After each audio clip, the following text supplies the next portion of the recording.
Good morning sa inyong lahat mga kababayan. Nandito tayo ngayon sa bundok kina mama. Yan si mama oh. Biglang pumasok, takot sa camera. Biglang pumasok si mama, natakot sa camera. Yan, binisita namin si mama dito. Dala namin yung baby namin at saka si Mrs. Andun tulog pa. Yung baby andun sa kabilang bahay, kinuha ng kanyang asawa. So binisita namin sila dito. Kasi ngayon ay kaarawan ni Mrs. Ngayon po ay Sunday. October 26, yan po yung kaarawan ni Mrs. So nag-ano kami ng kambing kasi may alaga ako na kambing doon sa lugar nila Mrs. Nasa medyo unahan pa nito. So sa lugar doon sa Pangyan. So nagpakatay ako ng kambing pero dito aabangan ko na lang kasi ihahatid yun dito. And then dito na namin lulutuin. Tapos sabay ko na sila mama doon sa Mintal mamaya. Kaya ayun. Samahan nyo kami ngayong araw na ito at mag-relax muna tayo ngayon dito sa bundok nila mama kasi si Sir Paul nasa Maynila pa, umuwi pa. So pahinga din muna at magbigay muna tayo ng time sa ating pamilya. Okay, so samahan nyo ako ngayong araw na ito. Let's go!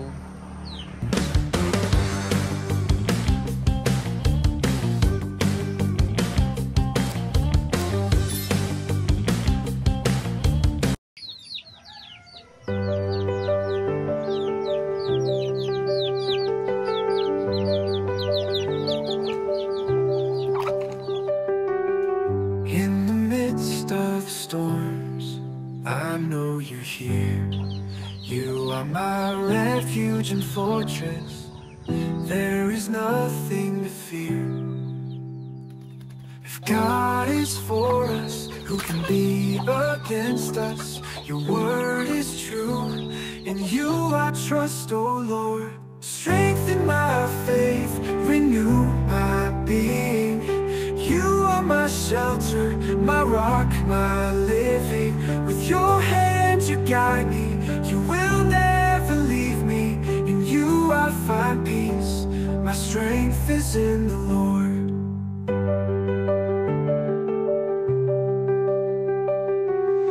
Even when the night comes and the shadows surround me, your light illuminates me. I know you, sir, will not let me. Those who trust in the Lord, they are like Mount Zion that does not shake but remains forever. Strengthen my faith, renew my being. You are my shelter, my rock, my living. With your hand you guide me, you will never leave me. In you I find peace, my strength is in the Lord.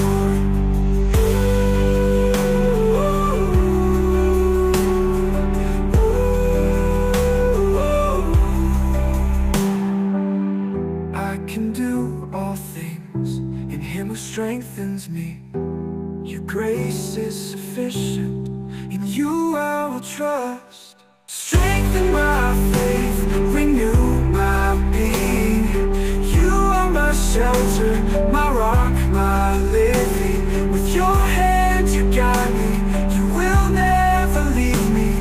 In you I find peace, my strength is in the Lord. In you I find peace, my strength is in you. In you I find peace, my strength is in you. In you I find peace, my strength is in you.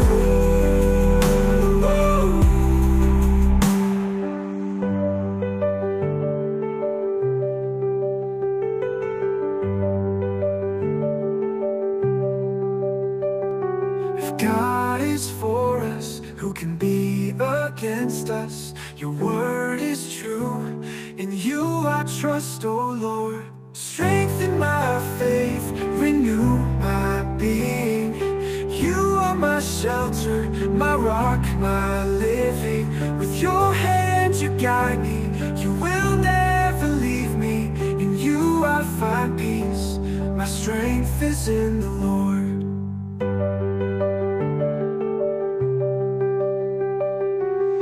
Even when the night comes and the shadows surround me, your light illuminates me. I know you, sir, will not let me. Those who trust in the Lord, they are like Mount Zion that does not. Yan na po, tulog yung baby ko. Yan o. Tulog. Okay na yung pakiramdam niya. Nung ano kasi nilagnat siya. Nung nakaraang gabi. Nilagnat. Na-stress yung mama niya. Kasi nga, na ano to injection sa barangay. 2 hita yung tinusukan. Kaya nilagnat si baby. So ngayon, thanks God, okay na si baby. Sarap na ng tulog niya dito sa ano, sa bundok. Sarap ng tulog niya kasi malamig. At tingnan niyo, nakabalot pa yan ng ano. Nakabalot ng si Peter Paul yun. Dumaan si Peter Paul. Nakabalot yung suot niya. So si Peter Paul dumaan, may dalang mga PVC. Papunta yan sa kanila, sa bahay nila. Yan si Mother Earth. Oh, kain na tayo. May hinanda si Mother Earth na ano, manok na chicken. Manok na chicken. Wow. Native yan mga kababayan, native. Yan, native Bisaya yan. Kasi ano ngayon, yung kaarawan ni Mrs. Advance yan kasi mamaya pa yung handaan. Inaantay lang namin yung kambing. Okay, inaantay namin yung kambing. Ayan. So, ito yung ulam namin, agahan. Para mas lalo pang dumami yung gatas ni Mrs. Para mas tumaba palalo si Bibi. Yung mga pusa si Mama. Ay, laki ng ano, karlang. Ma, mangayo ko ni Ma. Karlang, oh. Dagkuha, eh. Hindi mo din makita. Ayan, oh. Laki. Magtanom ko dito, Ma. Magtanim ako doon sa bahay. Saluyo ninyo. Ang karlang. Lang dito. Wala, eh. Yan, kain tayo mga kababayan. Oy, mga bata. Sila, Ma. We, Mga babies. Ang pinakagusto ko sa luto ng ano, ng nitib na manok, yung maraming karlang. Kung sa Bisaya pa, pinalapot ba, pinalaut. Yun yung masarap. Kaya gusto ko pumunta dito para may chicken na manok. Naubos ko yung chicken naman. Marami kasing manok yun si Mama. Yung iba kay Kuya Jungjung. Ay, Mang Eli. Kamang Eli. Asang atay ani, Ma? Atay. Kulon man eh. Dara. Dara, Mami, oh. Wow, napaka-yummy. Tapos itong mga saging natin. Bro, i-flex mo itong mga saging natin. Hindi ko kahilaw pa. Oh? Napaka-yummy. Fresh from the farm. Maitim. Katulad ng naghahawak. Yan kapatid namin. Yan yung kasunod ko. Nagmana yan kay Mama. At least, Maputi. glow in the dark. Maputi. Tingnan nyo. Mag-smile yan ngayon. Oh, di ba? Maputi yung ngipin. Ampoy, Mami. Pray. Hindi na mag-pray. Ikaw mag-pray. Pray. Pray. Our Father in heaven, salamat Ginoo sa another morning. Naghatag salamat sa blessings nga sa motubangan. O panalanginit kami na maghatag og kusog kubas ko sa panubas. Kanita na ako ginasalig. Ug hindi pa salamatan sa ngalan ni Jesus. Amen. Amen. Happy birthday to you. Happy birthday! Ako mag-pray! Happy birthday to you. Isa pa prayer! Isa pa prayer! Di na po may paluwa po niya. Paluwa po niya pa. Bless you. Yeah. Thank you so much! Yeah, how old are you now? I'm 18 years 13 old. na dyan ka, Mami. Bulban. Kanding to niya. Isa ka yellow pad ang... 13 na dyan si Mami. Isa ka yellow pa na prayers. Dali aras panahon, Mami. Ay, 30 na ka. Uy, 18 pa. Uy, 18 pa. 30th birthday. 13th birthday. Ano na siya? Ilang taon ka na? 13. 13! Minor? Minor yarn? 20 secret. Minor citizen? 20 secret. Minor citizen. Ay, ilan? Magkano yung edad niya? Ay, magkano yung edad niya ba? Magkano? Mahal lang. Magkano? Ay, mahal lang edad mo. 30 na.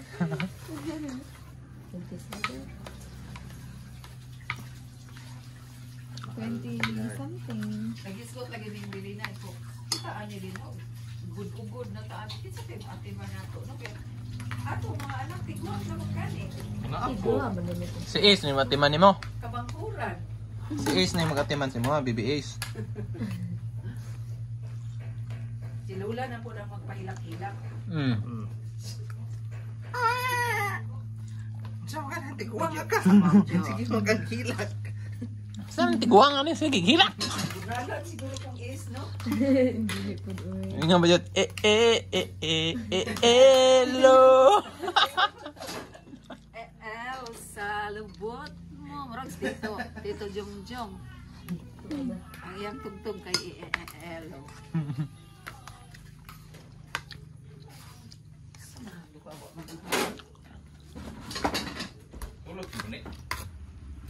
Wala kayo cellphone. Dati mo kayo. Dagom kaya yung sakinan bagong Saging karwas. Saging ka dito. Double wash. Oh my God. Nagyayabang ni Mama yung ano niya. Yung saging daw niya, malalaki. Laki ng Kain tayo. Sira naman, oh. sobrang tanda na. Oh, parang si Mama na, matanda na din. Sobrang tanda ng saging mo. Hindi ka na sa payag? Di Namiya ni pagkahinog, ay. Yung Gigi nga. Tuba na, Gigi, baligya. Kay sayang kayo. Di Oh. na matugkaon. Yeah. Wa, man na tanawan. Puti ng tambong ka. Dalaw na muna. Dada. Dalawang gina mo. Nabiyagi na mo siya ah. Kuhan lang suka, lamig suka. Isa. Ginisa, Mami. Ginamos. Ganon yung mga Bisaya. Pinili oh.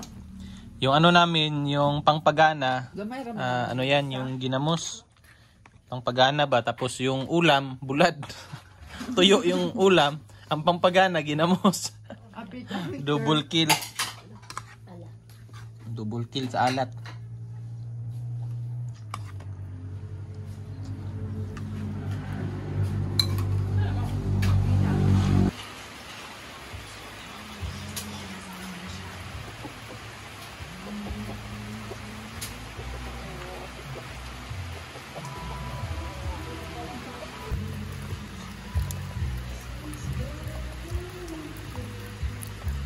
So, yan mga kababayan, kakatapos lang natin kumain. At ayan, maulan. Maulan na araw dito sa bundok. So, ang sarap matulog. Ang sarap matulog pag ganito yung panahon. So, malamig. Dito kasi sa lugar nila Mama, medyo mataas to. Kaya malamig talaga siya. Lalo na pag gabi. Kaya yung baby ko, ang sarap ng tulog niya. Doon sa upuan, puntahan natin. Ayan siya, oh. Yan, oh. Yan, sarap ng tulog. Tulog na tulog siya. Gusto niya dito kasi malamig. Pero yan, doon sa ano yan, sa bahay, medyo mainit kasi doon compare dito. Laging magpakarga. Pero dyan, relax na relax yung ano niya, pakiramdam. So ganito yung mga ganap dito sa amin pag Sunday. So kapitbahay, may mga nagkakaraoke. So ngayon medyo tahimik. Medyo tahimik yung lugar kasi maulan eh. Yung mga tao nasa loob lang ng bahay. Yung ano na natin, naririnig yung manok. Tapos yung tulo ng sin. So yan lang siya. Diyan may nagpi-jockey dyan.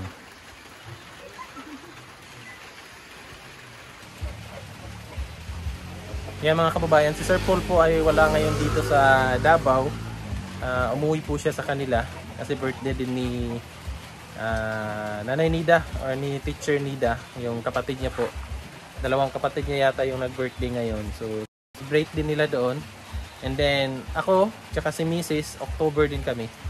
So siguro i-celebrate na lang namin ng sabay din. Kasi si Mrs.